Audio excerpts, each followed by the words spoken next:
Wow, this thing is absolutely incredible. I can't believe I got this vehicle for this much.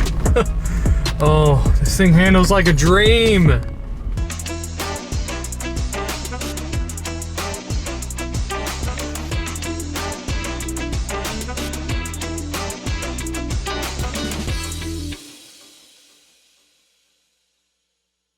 Hello, yes, Daddy's back. I brought home the milk. We've got plenty to last us for a while. I won't be going anywhere anytime soon, so don't worry about that. You've probably been wondering where the hell I've been. Well, it's a bit of a story, but I'm not getting into that today. That might be for a live stream. What we are getting into today is my new car. Now, buying a new car isn't exactly straightforward as proper. There's a lot of processes done with it. And know that if you're buying secondhand, which is what I'm doing today, is, well, there's a bit, like, a lot of extra things you gotta kind of take in consideration. So, pretty much where do we start? Well, what's wrong with my old car? The shitbox Ford Falcon has, well, it's shit the box. It's on its last legs at the moment in terms of mechanically wise, so there's really not much I can do about it until, like, either sell it off or something. But other than that, it's pretty much not exactly roadworthy. Currently, no spring in there at the moment. Now you're probably thinking, well, Jordan, where's the spring? Well, it's in two pieces. Yeah.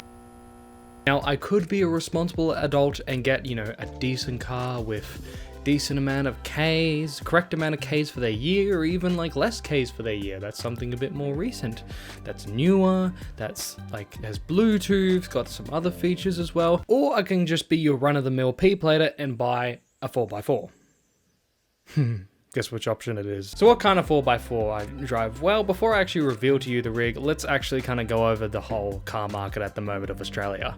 And regardless of whether I was buying from a dealer itself somewhere or even from a private seller, the one thing that I came to the conclusion of is that the secondhand car market in Australia is absolutely up its ass.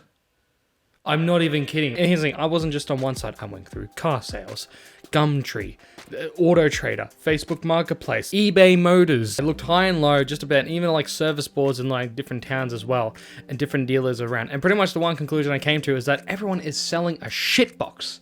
Shitboxes everywhere. Either people are like selling like, you know, pretty much clapped out, you know, cars that either have high Ks, they're either newer for the year, but then got like, you know, like 300,000 Ks plus, like for a 2014 model.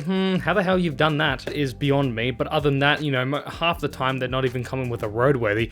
I'd be lucky if it came with registration, but no, it's pretty much that's it. And it's absolutely rooted. And don't even get me started on the liars. Oh my God. So yeah, was that it? Was I destined to repeat this cycle? Look around, trying to find other cars? Soon my radius was getting beyond almost car travel limits. Soon I was looking into Albury, Wagga Wagga, bearing into New South Wales and South Australia. The range kept on growing. Soon I was looking in Queensland, Western Australia, and fucking Northern Territory of all places for any decent car. But alas, I couldn't find one. Doomed to repeat the cycle again. However, there was hope. My dad, who returned home with some milk. You're looking for a car, kiddo? Guess what? There is one very close by. How could I miss this car? Literally right under my nose, like not too far away and within the same state. I asked, where the hell was it? And he said, next door. Literally next door. Right under my nose. So I went to my neighbor, asked if I could see the vehicle that he was about to actually put it up on Facebook Marketplace. And oh my God, this thing was really clipping. Because I asked him about it for the year, the make and the model, all the rest of it. He told me like pretty good details about it, what he's done to it and all the rest of it. Also like history he's got with it as well in terms of service history and all the rest of it. And pretty much at this point, you know, my spirit itself has jaw dropped to the ground. The outside of me is remaining poker face. My spirit, yes, jaw dropped to the ground, absolutely. And so I asked him the price of it. And then he told me. And then my physical jaw dropped to the ground. And I bought it. So what did I buy? Well, let's take a look. Pick it up, pick it up, pick it up, pick it up. You see the drippy, I'm fitted up. Hop in my car and the giddy up. Secure the bag, yeah, I get the bus. Pick it up, pick it up, pick it up. You see the drippy, I'm fitted up. Hop in my car and the giddy up. Secure the bag, yeah, I get the bus. Pick it up, pick it up, pick it up. Ooh, I've been on the flex since flex zone. Neighborhood all in your eardrums. I ain't never scared like Bone Crush. Boy, I got God, don't fear none. My life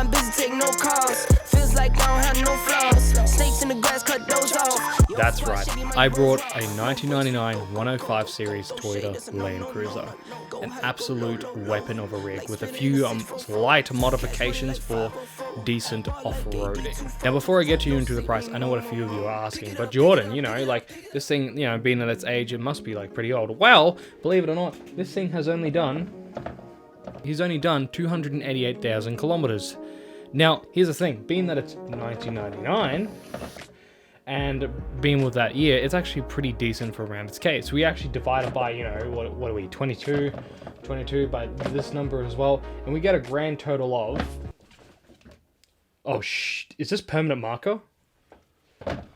Oh, we get a grand total of 12,500 kilometers a year.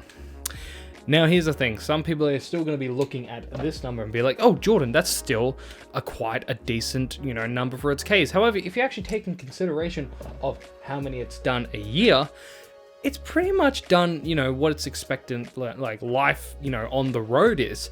And know that another thing is the average Australian does about 15 to 20,000 kilometers a year on a good day. Now I asked him about the service history and about it, and being that I will be the third owner of the vehicle, basically he told me that the first, you know, couple that he brought it from, they pretty much took it in for a service every 20,000 Ks. So it's pretty much got booked up until he brought it, and then pretty much when he got it, every 10,000 Ks, he pretty much changed the oil of both diff and the engine, so that's bloody good of him. And then the next 10,000, he took it in for a service. So basically, this thing has been looked after a little bit more versus the previous owner and is running smickin'. It is running bloody well. But Jordan, you said you're getting a reliable vehicle. I already see a 2-inch lift and more importantly, a winch on it. That means this thing has been 4-wheel driving. Now, I did ask him about this, and pretty much all he's described me of what this vehicle has actually done is drive around in his paddock and drive around on the dirt road that I live on. That's it. That's literally all the 4-wheel driving that he has even done. He hasn't been axle flexing like the shit out of it. He hasn't been going through bog holes that have all been doing sketchy rock climbs. This thing's just been on the road or in the paddock just driving around. How much did I actually pay for this? This must sound like a very expensive build, not only for the condition that the car is in, but also for the extras that are coming, such as the winch, bull bar, and much more. Did I pay 15,000? 18, 20, 25, 30 grand. I paid a total of 10,000 for the lot. I'm not even joking. Literally 10,000. 10,000 for the car, the extras, the winch, everything that comes with it, complimentary dirt as well. Pretty much the whole car is mine for 10 grand. What an absolute bargain. For its year and Ks it's actually done within, you know, the time expectancy and what it's actually done off-road, light off-road. Even if you were to try find anything like with a winch or a bull bar, let alone with a 2-inch lift, you're pretty much going to be finding a lot of vehicles that are going to have their engines absolutely thrashed.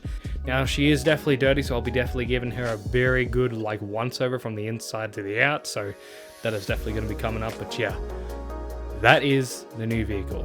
So yeah, so what do I plan for it? Being that this is basically my new daily driver, I still want to be careful on tracks and, you know, other stuff like that. So I still want to have you know, a bit of control a little bit. But other than that, I'm definitely looking into putting some upgrades into it, much needed upgrades. That's going to be you know, helping me through a lot of the tracks, but also going to be doing 4-wheel drive camping as well, going up with the boys, going up with Beards bush bashing and having a grand time up in the high country pretty much, and anywhere else around Australia if we get the chance to. But other than that, that's been this video. I have been away, I'm coming back. Well, I am back, sorry, I should say that. But yeah, wanted to share this with you and telling you what's coming and what else is more. Other than that, I think that's going to do it for the end of this video. Hope you guys enjoyed, but I'll see you in the next one. So, thank you all so much for watching. If you like this video, please click the links and annotations for more videos that I've done. Like, comment, and subscribe today. And as always, I'll see you in the next video. Bye-bye.